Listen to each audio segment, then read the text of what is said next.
Okay, we'll get started. And for anyone joining us, welcome. Please do keep your audio off during the presentation and save your... All right, we will try again. So for anyone just joining us, welcome. Please do keep your audio off during the presentation and save your questions to the end when we have the Q&A session. And which at that time, you may raise your hand via the Zoom feature or pop your questions in the chat. And yeah, so good morning, or no, good afternoon. My name is Tina, and I'm a volunteer with the Indigenous Physical Activity and Cultural Circle. And today I'll be introducing Harlan Pruden.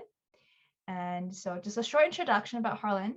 He works with and for the Two-Spirit community, locally, nationally, and internationally. Currently, Harlan is the Indigenous Knowledge Translation Lead at Chee Mamuk, an Indigenous health program at BC Centre Disease Control. And he's also a co-founder of the Two-Spirit Dry Lab, Turtle Island's first research group or lab that exclusively focuses on Two-Spirit people, communities, and/or experiences. Additionally, Harlan is the co-chair of the BCCDC's COVID-19's Indigenous Knowledge Translation Working Group. As a Ph.D. student in the Faculty of Health Sciences at SFU, where Harlan explores how and if Two-Spirit is a facilitator of health and well-being for Indigenous, sexual, and/or gender peoples and communities. Harlan is also the managing editor of the Two-Spirit Journal and Advisory Committee for the Canadian Institutes of Health Research Institute of Gender and Health. And so, yeah, Harlan, feel free to share your presentation if you have one. I will give you sharing abilities. Yep.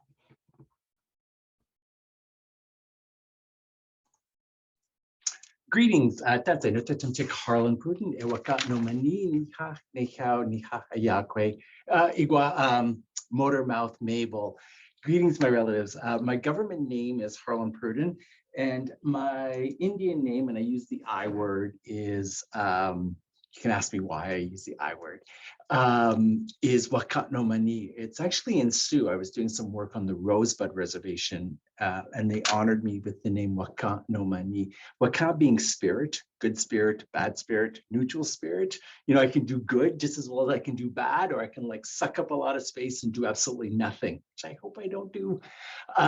So that part of my name is how do I want to show up? And so I try to show up with good words, good actions, and good thoughts. And when I fall short of that intention, I use that as a learning opportunity. You know, a mistake is only a mistake if we don't learn from it. And so every misstep or mistake is a learning opportunity. Nom is two, and Mani is a sacred journey. And so I was going to get my name translated into Cree. I am First Nations Cree. My mother's from the Beaver Lake Indian Reserve. My father's from the Saddle Lake Indian Reserve.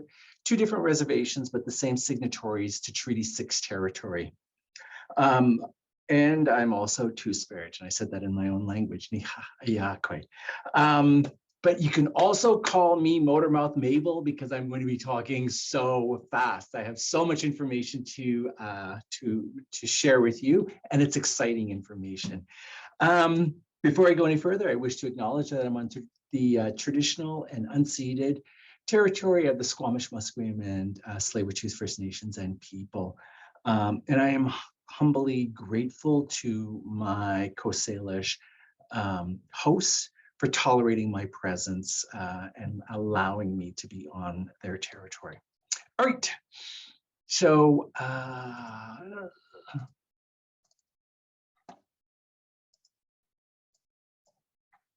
just trying to get this all. Okay, y'all can see my screen. Wait, where's my chat function? Can someone just, okay, cool. Thank you very much, Grizzly and Tina. All right, I'm going to be talking about Two-Spirit teachings, honoring the sacred space between and within all of us. So our time together, and it's going to be very quick. Goodness, Tina or Grizzly, can you give me some time stamps to tell me when to shut up? I'm going to do a high-level summary of what and who Two-Spirit people is. We're just going to be dipping into that. Then I'm going to be talking a little bit about communication versus knowledge translation, and then some like thoughts on Indigenous knowledge translation. And then I will then pivot and talk about infusing all of that, building upon those other two conversations, and talk about research as reconciliation. And that is honoring of Two-Spirit peoples and ways, and being in better relations. I know it's a lot of information, and I hope that you gather and get something out of this. If not, when we can just move it into the conversation, time permitting, that we can then open up a space to talk about everything and anything. All right. Who and what is Two-Spirit? First, Two-Spirit is a community organizing tool or strategy and not an identity. It is often positioned and listed alongside identities when you hear like 2S, LGBTQIA+, right? But it is really a tool, a placeholder to identify those individuals who are Indigenous to Turtle Island and or on the sexual and or the gender minority spectrum, is how we want to say. I'm trying not to use Western concepts, right? So descriptive, sexual minority or gender and minority, and Two-Spirit. And it's a way to identify, and that is who we're talking about. But it is not an identity, meaning that it is not an endpoint of sorts. Two-Spirit is going to mean something different unless it's contextualized. Two-Spirit doesn't make sense unless it's contextualized within an Indigenous or a community setting or community framework. And we'll talk a little bit about that later on. Within a traditional setting, Two-Spirit was a gender analysis as opposed to a sexual orientation analysis. We'll talk a little bit more about that in a bit. You know, some nations had 2 genders, while others had 3, 4. Some nations had 12 different genders, right? How do we conceive of a world that has more than 2 genders? We'll talk a little bit about that in a little bit. Today, most people associate the term with LGBTQIA+, the term, I can go on and on, Indigenous people. However, the work of Two-Spirit organizations, leaders, elders, community members is more akin to this traditional understanding of who are we within a pre-contact setting and what is the relevancy as well as the application of those knowledge, teachings, and ways for today's Two-Spirit people. Where did the term Two-Spirit come from? So those nations that had a Two-Spirit tradition or way, we had our own words within our own languages that named, identified, and accounted for our Two-Spirit relatives.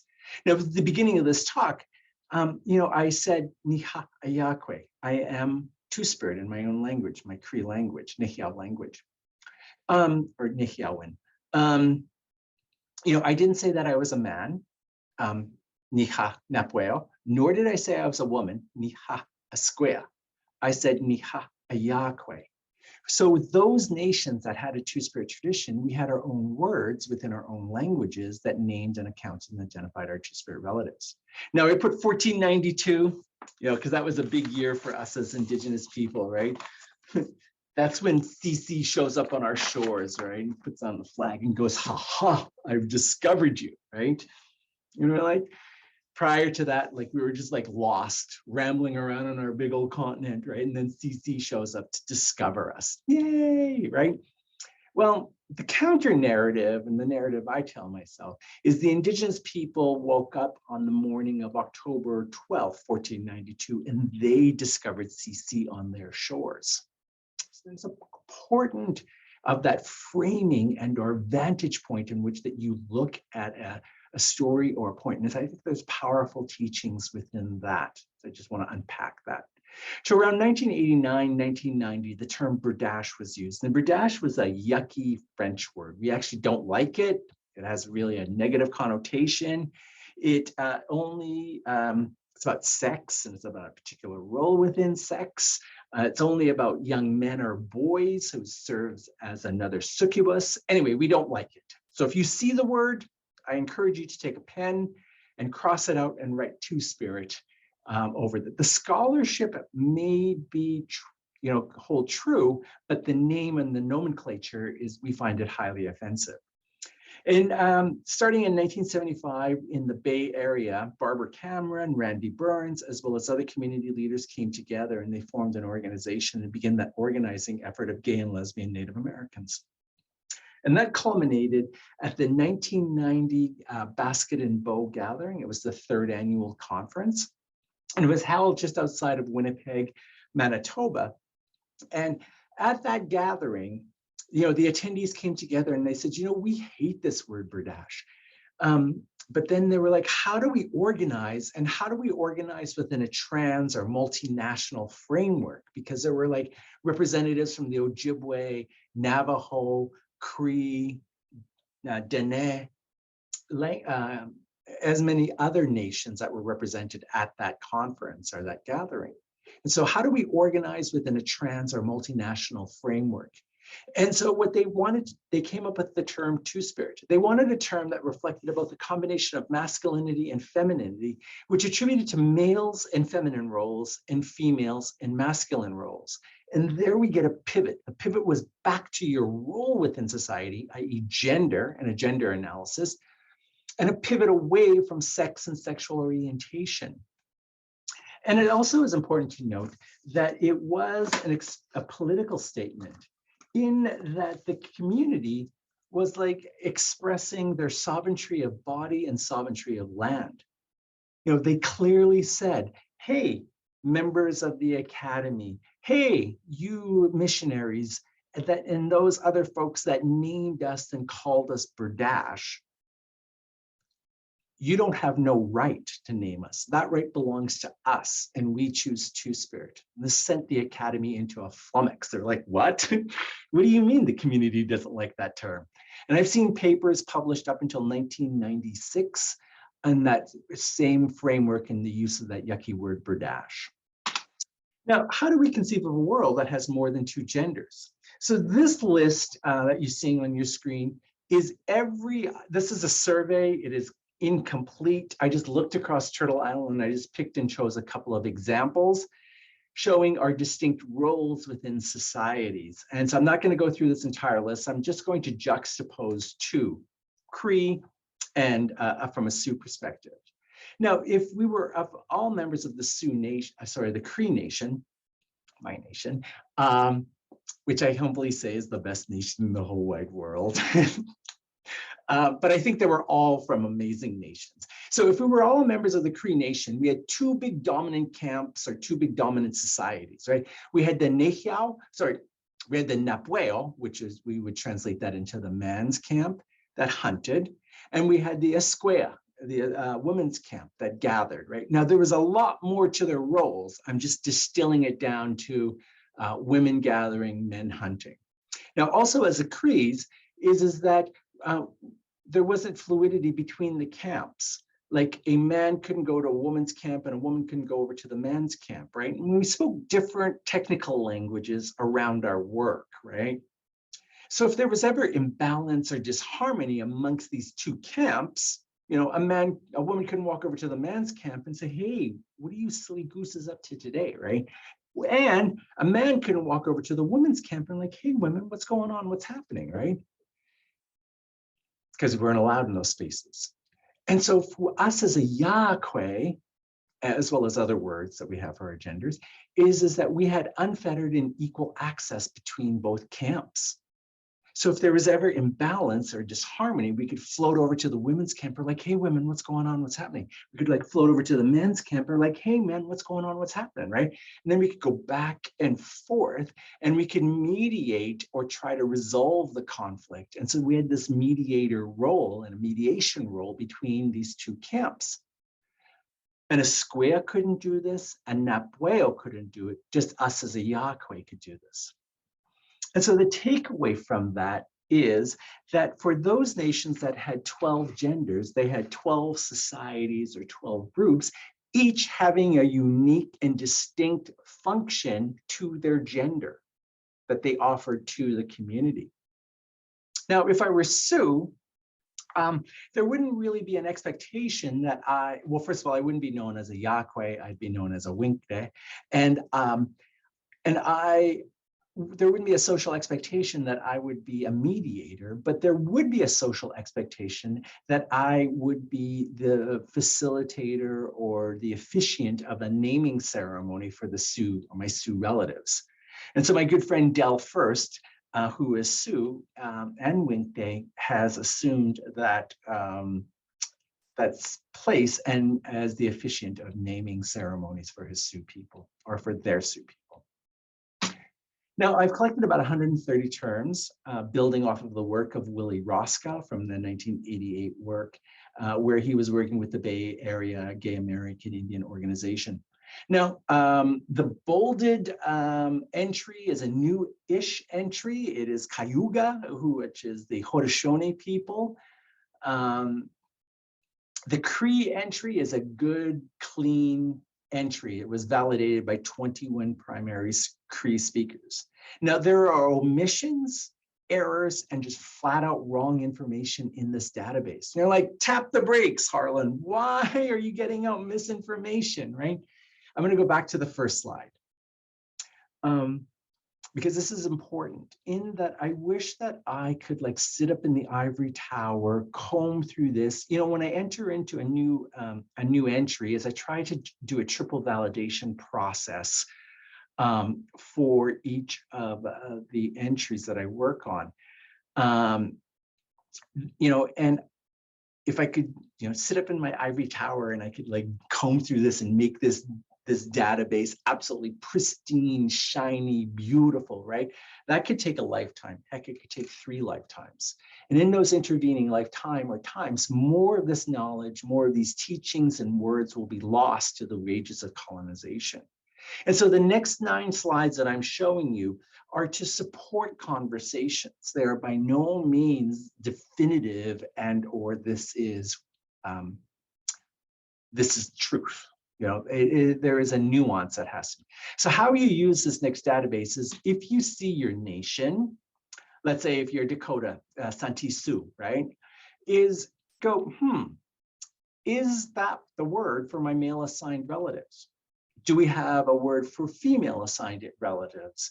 And is that a good translation? And so it's more of a conversation supporter. Now, if you don't see your nation, I encourage you and I ask you humbly if you could go and ask some of your primary language speakers or knowledge holders to see if they could find the word for your language. Again, the Mohawk word, I'm working on those translations. The Nucholnath word, I was gifted that about 3 years ago.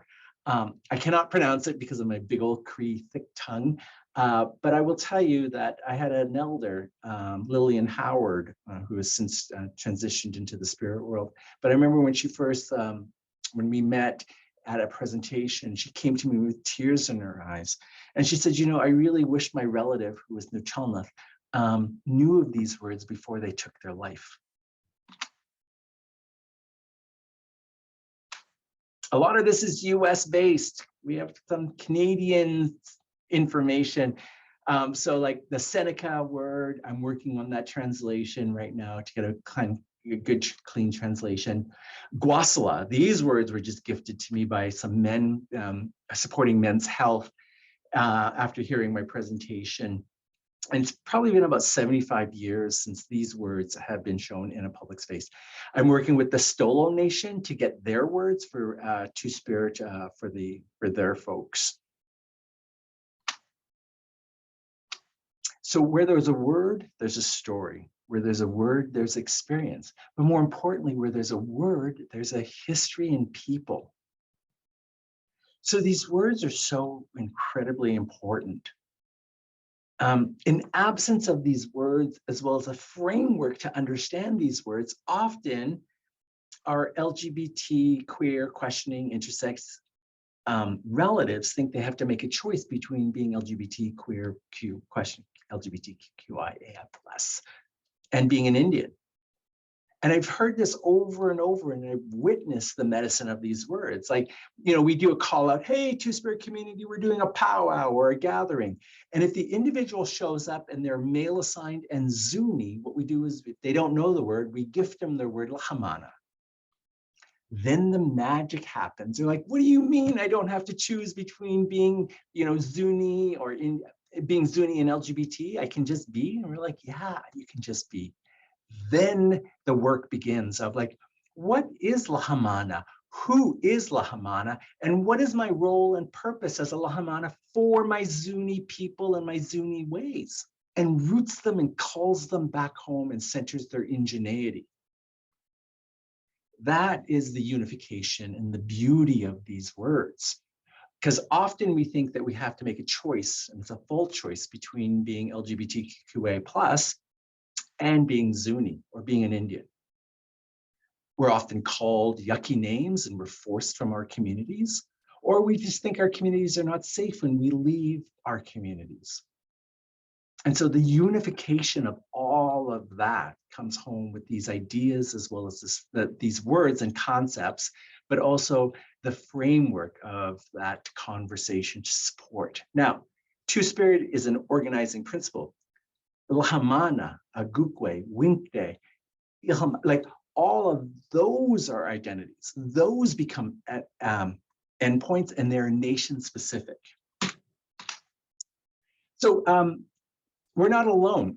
Although Two-Spirit is only here for Turtle Island, if we look at other Indigenous communities across the world, they also share this commonality and this belief and the support for gender diversity that exists. So you have the Mahu in Hawaii, the Fa'afafine in Samoa, the Bulbul and Hijra in Pakistan and India. And again, this list is incomplete.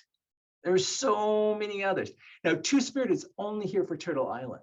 We would never, ever call these folks Two-Spirit, because that would be imposing our ways on the rest of the world, i.e. we would become colonizers. So, you know how like in 1990, there was that gathering, the third annual Baskin and Bow gathering? I think there is yet to be an international convening to have a host and hold a similar sort of conversation of like, how do we want to organize within a global context to support one another? So until then, we just have these words, but we don't have a rallying call. Two-Spirit, again, is only here for Turtle Island. Who are some of our Two-Spirit people of long ago? There's only about 20 known historical images of our Two-Spirit relatives. You're seeing probably about 65%. That image right in the middle, let's see, one of the only Canadian images that I have found. And that was taken sometime between 1900 and 1910. And the coding with that image is two men from Moose Mountain. But the individual on your right, it has a shawl, a skirt, and a female breastplate. So something's going on there, right? And a part of my work is to try to figure out, and I'm working with folks from Treaty 4 territory to get more information on who these individuals are. I put myself in the archive. Okay, first of all, why is my fly down? I don't know why. I want to point that out because I don't want you to ever think, why is that person showing a picture with their fly down? Now, what I would like to do is quickly pivot and talk about the Carlisle Indian Industrial School.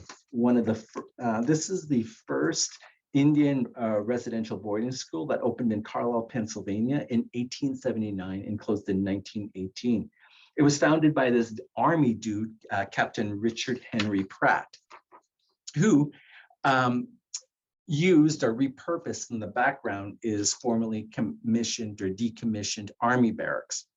This so-called noble experiment was the failed forcible attempt, and I say failed because I'm here as well as a bunch of other folks are here today. We're still here. So it's failed assimilation of Native American children into the culture of the United States. It is where we get that famous saying, you know, to civilize the Indian and keep him civilized, let him stay, right?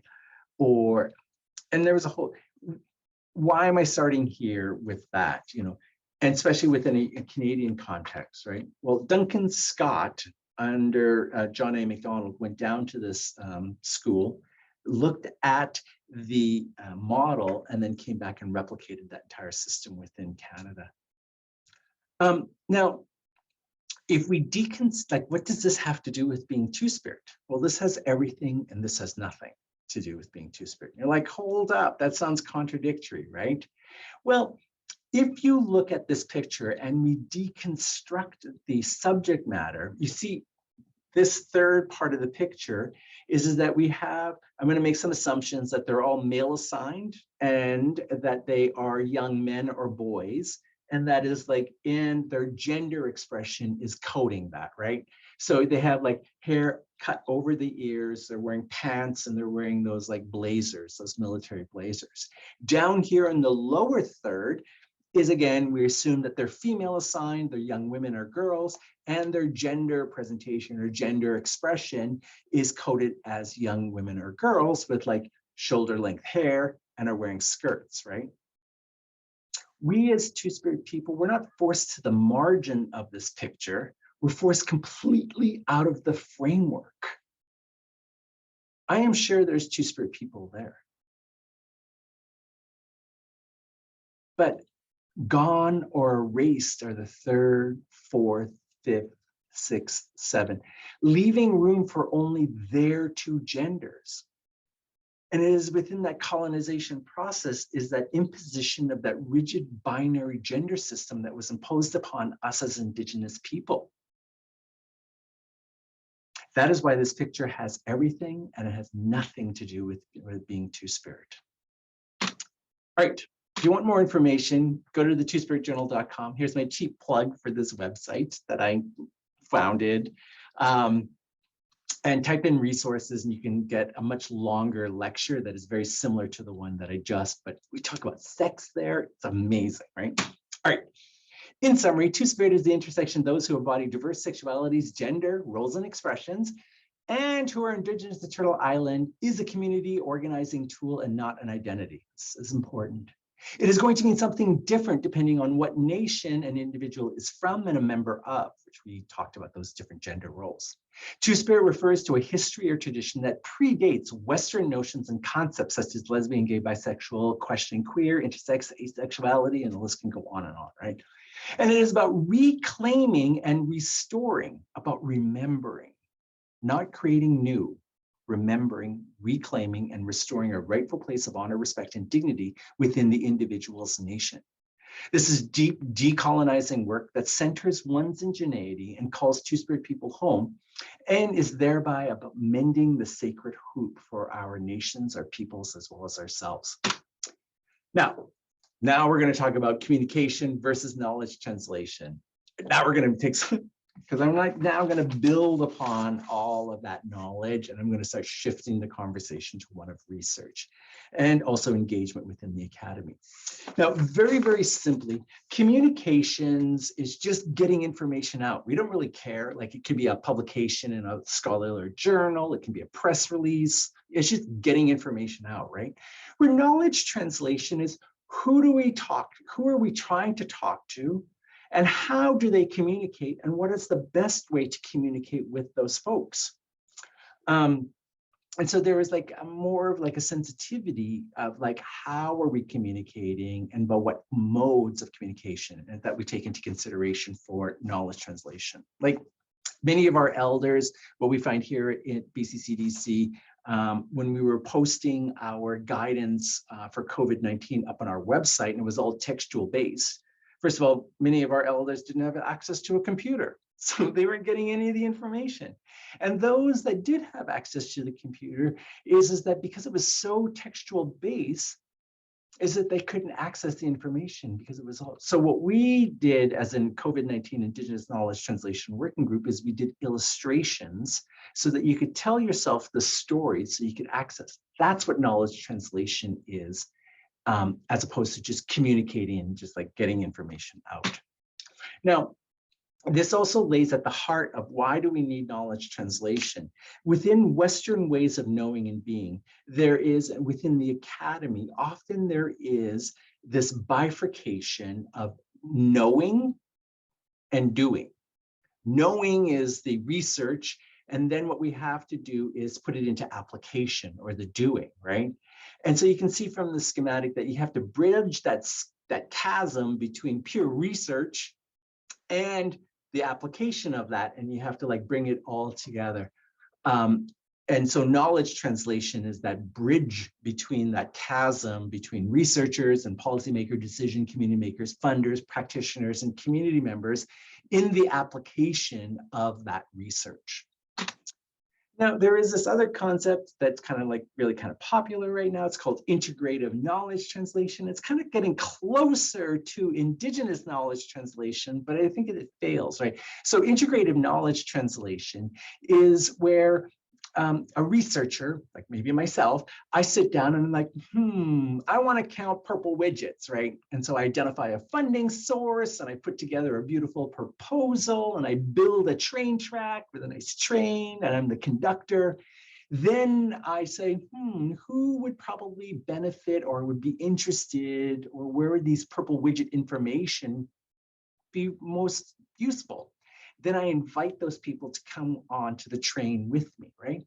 But I have made so many decisions at that point. And so I think that we can do better than integrative knowledge translation. And that's what I would like to talk about is Indigenous or relational knowledge translation. And so I'm coming up with this new term that kind of like builds into the work of the Two-Spirit Dry Lab. So for Indigenous or relational knowledge translation, it's more of a journey and it's the attentiveness to process of how are we doing this together. And so I kind of liken it to us like getting into a canoe, right? And that we're like, some of us have bigger paddles. We have different roles. Like you can see the individual at the front is the navigator, where the person at the back of the canoe is the driver, and then we have the different levels of paddles and sizes, and we have to equalize all of that. But there's an invitation for us to get into the canoe together, the relationship. And everyone is welcome into the canoe. Then we're like, where do we want to go and where do we want to start our journey? Do we want to do some program evaluation or project-based work? That would be emblematic of a creek, a tiny little. And then the creek flows down and it goes into a larger body of water, a river, and maybe that would be policy work. Do we want to do some work and research to shift policy discussions or to support policy discussions? And then that river flows into the delta or the ocean or a big lake. And that's for cultural shifts or for like the beyond, right? And so for relational knowledge translation is rather than me as a conductor saying, I want to count purple widgets, what we do is we all come together and we pack in our canoe and then we say, what do we want to count? What do we want to focus on? What do we want to do? And where do we want our journey to begin? And what does that look like? And it's the attentiveness to the relation to one another in the canoe. And that is where I'm like, this is where I think that we have to start shifting the conversation for our work within research. Now, what does that all have to do with research? Now it becomes talking about the Two-Spirit Dry Lab. And for the Two-Spirit Dry Lab, I'm very happy and very pleased to share with you our beautiful new logo by the very talented visual artist, Margaret August.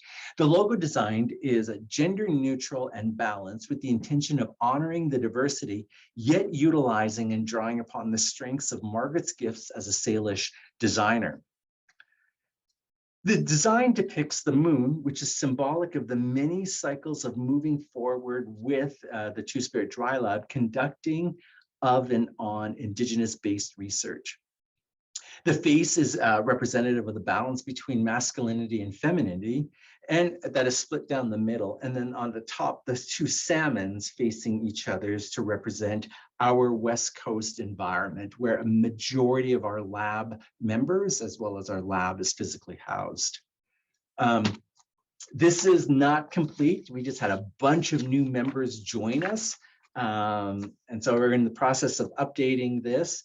But the Two-Spirit Dry Lab is a collaborative initiative of Indigenous and settler researchers and community leaders engaged in research at the intersection of indigeneity, gender, sexual orientation, and geography, and works to promote best and wise practices in sex and gender science, and to grow new knowledge or knowledges that can be applied to improve outcomes, like improve lives. I have to decode that. To improve lives of our Two-Spirit and Indigenous peoples.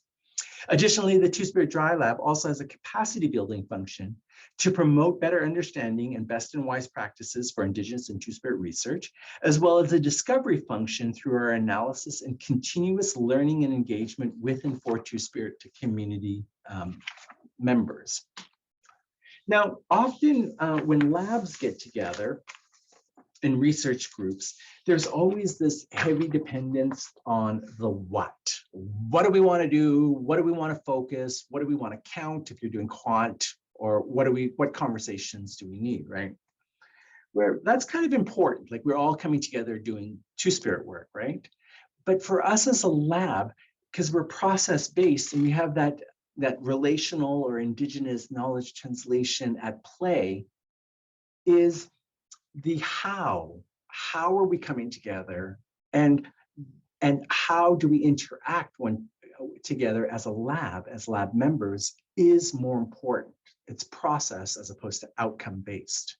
We do outcomes, and I'll talk to that in a little bit. So the how of we're centering of Indigenous ways of knowing and being, where it is all about relation and or relationships. The honoring of the sacred space that dwells between and within all of the lab members. We started, our first lab meeting was doing a tobacco ceremony. We began in ceremony. We must honor that at all times.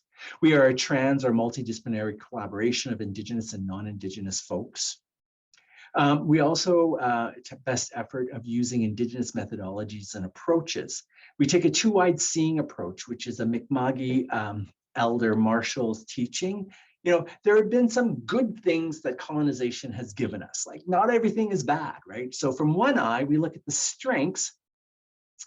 Ooh, am I up at 4 o'clock? Just keep you aware time. Is it 4 o'clock now? How much time do I have left?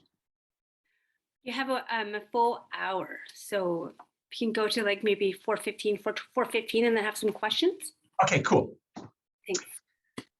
So from one eye, we look at some of the good parts of colonization, or from Western ways of knowing and being. And the other eye is that we lift up the yumminess of Indigenous ways of knowing, and we put them in concert. We don't play them off. So another way of looking at it is taking a Two-Spirit-eyed seeing approach, because we're a Two-Spirit Dry Lab. Our meetings and work are done in the circle. It is how we're formed, and by that means that they're collaborative, non-hierarchical, and there is also consensus decision-making processes. We move as one. And what I mean by that is that if we get to an endpoint or an output, like a paper or some sort of research project, and not all of our lab members are in agreement, then we have failed, because we're not being attentive to the collective well-being that we have as a group. But I know that when we get to an endpoint, and we as labs, as well as everyone that we're working with, show up and there's still kindness, love, respect, and honor for one another and for the work, wherever we land will be the right place and will be the good way. And so thereby is that research can be reconciliation. Because remember, we're Indigenous and non-Indigenous folks that are doing this research. Now, I'm just going to buzz through some of these slides. We have been working with the Sex Now survey, which is one of Canada's largest and longest running national periodic survey. And we've been working with the 2015 data set. From our work and engagement with the 2015 data set, we offered some recommendations to the 2018 and subsequent Sex Now surveys to better encapsulate health-related and experiential knowledge for Indigenous participants. In 2015, we asked gender identity in Q1, and we offered a variable of Two-Spirit. In Q2, sexual identity, we offered the variable of Two-Spirit. And then in Q70, we asked for ethnic and cultural identity, and we offered the option of Aboriginal. Remember, it's 2015. We say Indigenous now, right? And so when we pulled open the data, 4.5% of the overall sample size was Aboriginal, which we thought was good. And then there was 156 people who selected Two-Spirit in Q1 and Q2. And I was like, shnikes, that's so huge. And I was like, of the 156, how many also selected Aboriginal? And what we found was 62% of those respondents were not Aboriginal.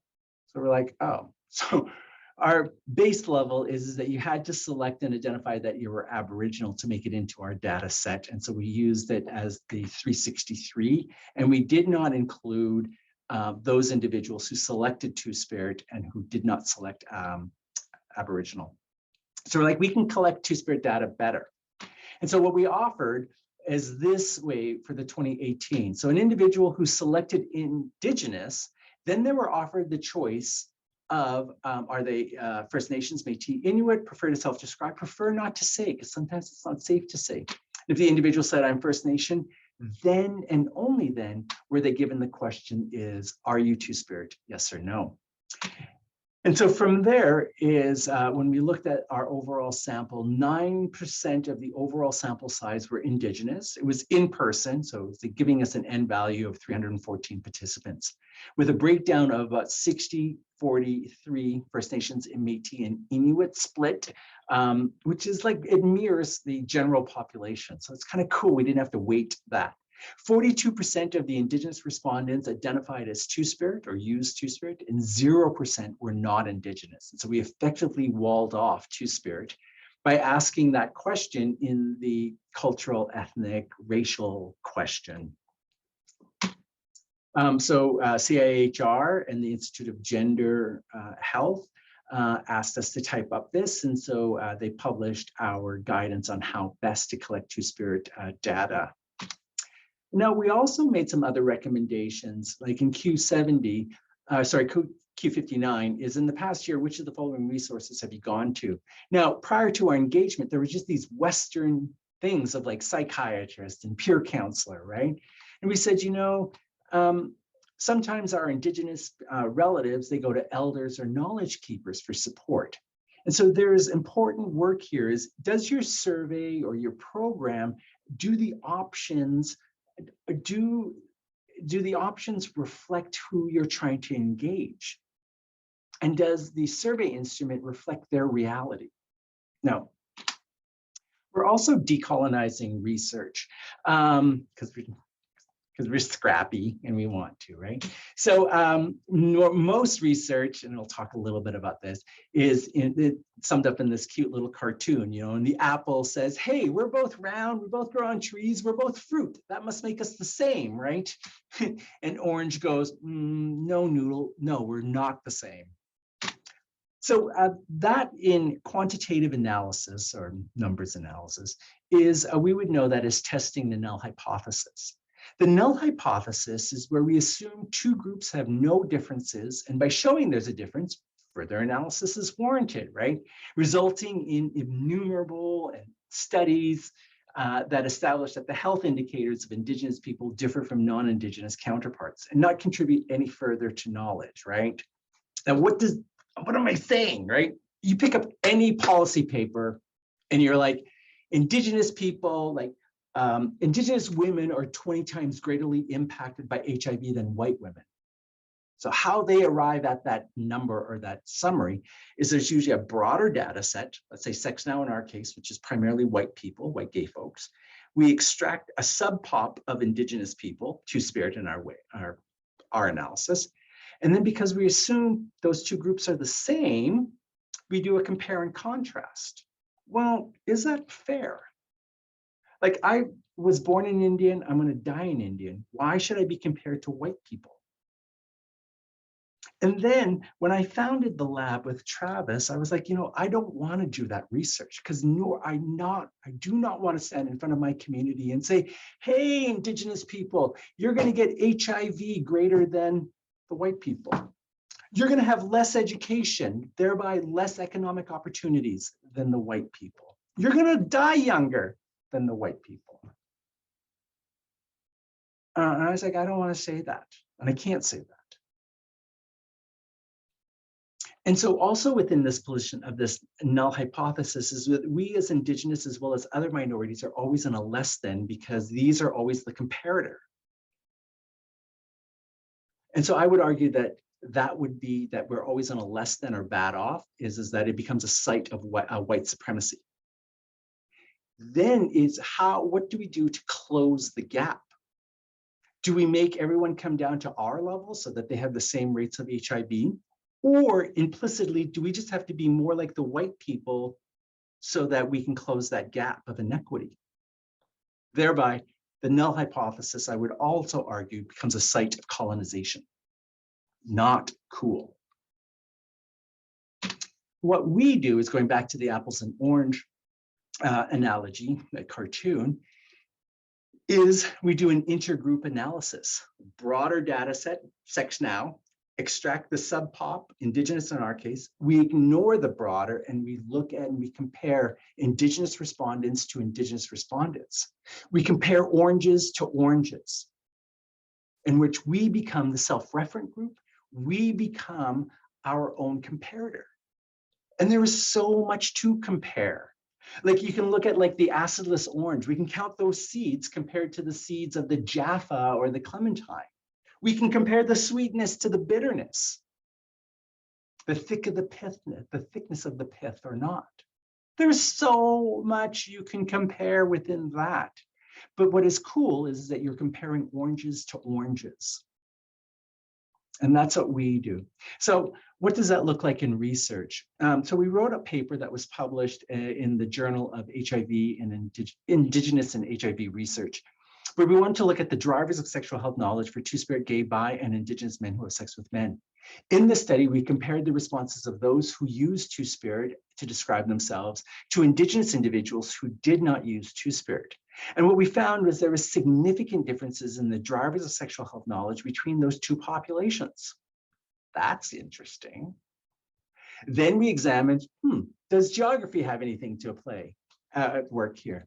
And so we compared the responses between those who live in urban compared to rural and remote areas. And once again, we found significant differences between the drivers of sexual health knowledge. From this analysis, we can offer guidance for those who are wanting to work or are working with Indigenous people and communities in more respectful, mindful ways, rather than just saying we're different. Do you see where we're getting different conversations because we're structuring the question as well as the research differently? Now, we are also, within the last 3 minutes, is that we also are being super radical. And if you've ever taken a gender studies course, you've probably come across Audre Lorde's quote. And their quote, the social justice amazing warrior. Those of us who stand outside of this, those of us who stand outside the circle of this society's definition of acceptable woman. Those of us who have been forged in the crucibles of difference. Those of us who are poor, who are lesbian, who are Black, who are older, know that survival is not an academic skill. It is learning how to take our differences and to make them our strengths. That's what we do as a lab. For the master's tools will never dismantle the master's house. And we fundamentally agree with that. However, there are some master's tools that are good. Remember, we have the two-eyed seeing at it. Drive, right? Like quantitative analysis is cool, but when quant is married with the null hypothesis, not cool. But quant and counting is cool, I think. So what we do, how that plays out in research is, how many folks have seen or know of this term syndemics? Syndemics is this social theory that is primarily, it's really hot theory right now in HIV, right? And it was coined by Meryl Singer, who in 1994 was looking at HIV within the Latino community within Connecticut. And what Meryl Singer showed was that there was these mutual reinforcing interactions between disease and social conditions, a synergistic play between social conditions and disease. And so what Singer showed was that an individual who is experiencing violence, like domestic or IPV violence, may increase their chances of getting HIV by 10%. Now, don't quote me on the 10%. I got to keep those numbers easy for myself. If someone was experiencing substance use, 10% increase. Or if someone was going through adverse mental health issues like systemic racism or institutional racism, 10%. And so if an individual was experiencing violence, substance use, and mental health challenges, you'd think 10 plus 10 plus 10 equals a 30% chance of getting HIV. And what Singer showed empirically was like, no, if someone was experiencing 2 or 3 drivers, that it may increase their chances of getting HIV to 95%. And so there was a synergistic stuff that was at play that was informing an epidemic. And so he came up with syndemics, which is, again, this mutual reinforcing interaction of disease and social conditions. Now, I was like, that's cool. That sounds awfully familiar, right? And I've seen this before. So when I go to ceremony and I go to Sweat Lodge, I cannot wait for this yucky sea COVID to be over so I can go back to Sweat Lodge, is before climbing into the lodge, my forehead hits the ground and I say Mitakuyosin. When I come out, forehead to the ground, Mitakuyosin.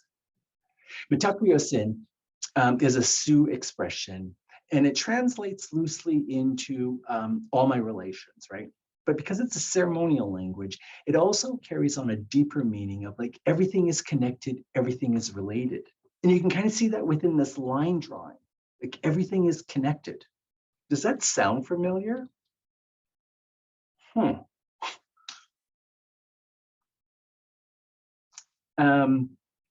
This is at the heart of this is, Singer gets the publications, he gets the citations, he gets the academic posts.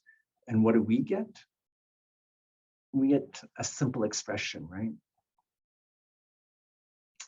And so I think we're being super radical, and we're saying 1 minute is that, like get some humility, Singer. Like you all think you thought of this, but noodle, we got this simple expression, like been there, done that, like come on, right? Health research, when done in a good way, becomes a possibility for doing a good research. It becomes reconciliation. Thank you so much. That's it. I'm so sorry. Thank you, Harlan, for your wonderful presentation and sharing your knowledge and experiences. Now, I would like to open up the floor to all the attendees. And if you have any questions, please use the Zoom reaction feature to raise your hand or pop them in the chat.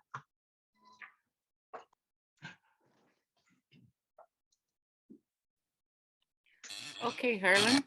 Recently on CBC News, I slightly overheard some complications with transgenders trying to get into the Olympics and people creating a fuss about it. As coaches, how do we navigate that?